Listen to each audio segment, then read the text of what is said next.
सूरत-ए-हाल जो है वो बिल्कुल बड़ी खतरनाक है और इंतहाई नाज़ुक है। एक छोटी-सी चिंगारी जो है वो एक बहुत बड़ी तूफ़ान, बहुत बड़ा आतिशफ़िशां उसके तहत फट सकता है। वो चीज़ जो पाकिस्तान ने मुज़ाकरात को शुरू करवा के जो पूरी दुनिया मुतरिफ़ थी है पाकिस्तान की कि हमने अल्हम्दुलिल्लाह तीसरी आलमी जंग को बढ़ने से रोका और शुरू होने से रोका। लेकिन बदकिस्मती से मैं ये कहूँगा कि दोनों तरफ अमेरिका और ईरान दोनों की तरफ से एक सख्त स्टांस की वजह से एक ऐसी रेड लाइन जिनके अंदर कंप्रोमाइज नहीं आया उस अंदाज का कि मुज़ाकरात जो हैं वो फाइनल मुआहदे की तरफ बढ़ सकते हैं। आज सूरत हाल यहाँ पहुंच गई है। आज सूरत हाल ऐसी है कि बिलाशुबा पाकिस्तान समेत पूरी दुनिया ने ईरान की जानिब से यूएई पर मिसाइल दागने को जहां तनकीद का निशाना बनाया है, वहीं पर आज सूरत हाल इस तरह की खतरनाक हो गई है कि अगर अमेरिका ऑपरेशन फ्रीडम के नाम के ऊपर अगर ईरान के अंदर या आपने हुर्मुज पर कंट्रोल की कोशिश करता है, वो आपने हुर्मुज जो ईरान ने दावा तो किया कि सॉरी अमेरिका ने दावा तो किया कि वो पूरा कंट्रोल कर रहा है, लेकिन हमने कल देखा कि वो एक बहरी जहाज भी वहां से गुजार नहीं सका। गोया कि ईरान का कंट्रोल है, बारूदी सुरंगें हैं। मैं ये समझता हूं कि अब दो चीजें बड़ी इंपॉर्टेंट है। एक तो ये है कि क्या अमेरिका उस दोबारा से उस यहूदी लॉबी के ज़ेरे असर आ गया है सदर ट्रंप, जिसके तहत यही बार-बार पुश किया जा रहा है कि जी ईरान के ऊपर चढ़ाई कर दी जाए और ये ज़बरदस्ती आपने हुर्मुज़ खुलवाई जाए, मुआहदे का या मुज़ाकरात का कोई फ़ायदा नहीं है, या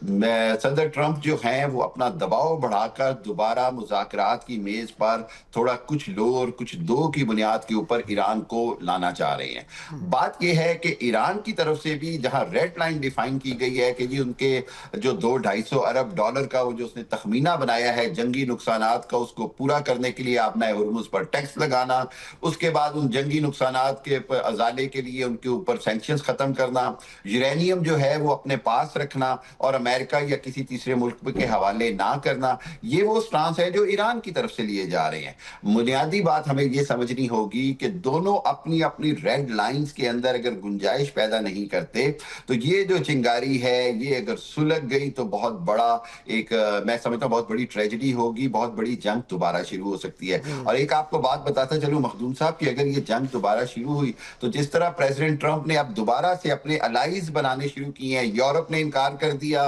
कनाडा ने, ऑस्ट्रेलिया ने इनकार कर दिया, तो अब वो जनूबी कोरिया को मिलाने की बात कर रहे हैं। आज इंडिया की तरफ से बड़ा कैटेगोरिकली एक बयान सा आया है अपने हुर्मुज के हवाले से कि जी हम समझते हैं कि ईरान मुकम्मल तौर पर इसमें गलत है और ईरान का हम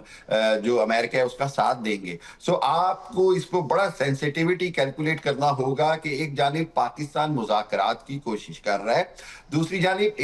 इंडिया जो है वो आग को सुलगाने की कोशिश कर रहा है, अमेरिका को कंधा देने पे तैयार नजर आ रहा है इंडिया इस जंग के अंदर। ये मैं आपको बड़ी उसकी वजह यह है कि आबनाए हुर्मुज से सबसे ज्यादा तेल जिस मुल्क का चाइना और रशिया के बाद गुजरता है वो इंडिया का है। इंडिया के अंदर शदीद क्राइसिस है इस हवाले से। सो ये सूरत हाल जो है ये एक अजीब सा इत्तेहाद बन जाएगा कि मुज़ाकरात की कोशिश करने वाला पाकिस्तान और जंग के अंदर इसराइल और अमेरिका के साथ खड़े होने वाला इंडिया। ये सिनेरियो बहुत खतरनाक है। मैं इसको इस तरह कैलकुलेट कर रहा हूं कि अब अगले 24 से 48 घंटे बड़े क्रिटिकल हैं। पाकिस्तान समेत पूरी दुनिया में कोशिशें हो रही हैं, मिस्र भी कर रहा है, चाइना भी कर रहा है कि हर हालत में मुज़ाकरात के अमल को दोबारा शुरू कराया जाए।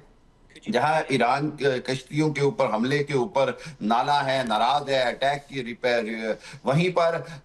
जब इनके शिप्स के ऊपर अटैक हुआ है, फुजेरा पे अटैक हुआ है, तो दोनों ने अपने अपने पॉइंट स्कोरिंग कर ली है। अभी जंग किसी सूरत भी नहीं बढ़नी चाहिए और मुज़ाकरात के लिए मैं समझता हूँ 24 से 48 घंटे बहुत जरूरी हैं। अगर इसमें मुज़ाकरात की कोई नई शक्ल ना निकली तो दोबारा जंग बहुत खतरनाक सूरत इख्तियार